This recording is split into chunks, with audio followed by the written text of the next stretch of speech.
based on this trade of Russell Wilson to Denver, I believe we're playing Denver this upcoming season. Does that mean that's a possible loss? Sure, absolutely. That's a tough game. Yep. So that's what I'm thinking is a possible loss, but it does help depending on who replaces Russell in Seattle, because they're not. If Drew Lock is only a fill-in, I think they may try to get like a Kenny Pickett or a Malik Willis, since they have that very high first-round pick from Denver this year. Good point. Or they could trade back and say Pittsburgh wants Malik Willis. They have a ton of power in the draft now. Malik Willis would be perfect for Seattle, right? I mean, young, young, mobile, in the mold of a Russell Wilson, Trey Lance, the same kind of style of quarterback they've been using, and he can get the ball down the field to, that'd be great. It'd be way cheaper than going after Kyler Murray or Deshaun Watson, and better than signing Jameis Winston. That's interesting. Yeah. Malik Willis to the Seahawks. Interesting. Yep. And then with the Jimmy trade, I'll believe it when I see it. So I'm just that kind of person on that kind of thing. So I just talked to a coach right now, a former coach, and I said, what do you think? Does this help? Does this increase the trade market for Jimmy Garoppolo? He goes, he's a wounded quarterback. You don't even know if he's going to have him week one.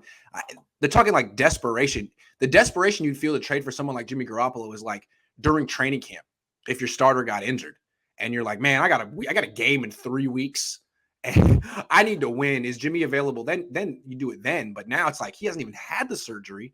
I don't see it. I don't know. Some team could always be stupid though. This is always true. Remember when Minnesota traded for Sam Bradford from Philadelphia for a first rounder when Teddy went down? So you're telling me Seattle has the 9th pick in the draft? They say 2 firsts this year, next year, and 2 seconds and a 5th. So they got the 9th pick from Denver. Yeah, they could definitely take Malik Willis. Wow. So hopefully we'll see what happens Malik with Jimmy. Trey Lance in the same division. That's pretty cool. That would be very interesting if it happened. Absolutely. Hey, well, good call, man. Anything else in your mind?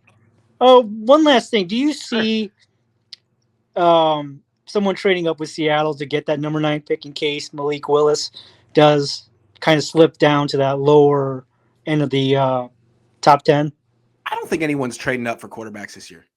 That's the way I see it. I think it's the kind of year where if you're hanging out in the middle of round 1 or the end of round 1 and someone falls to you, it might be a good value. But I don't think teams are going to do the Trey Lance thing like, oh, Malik Willis, he's the one. I don't think, I'm not sure. I think some teams look at this class as there may not be a single franchise quarterback in this draft, so be patient. Yeah. So the last point I have is this is the cost of doing business to get a capable to elite starting quarterback in the NFL if you don't have one, sadly, nowadays. Certainly. So, all right, man. Thank you, Grant.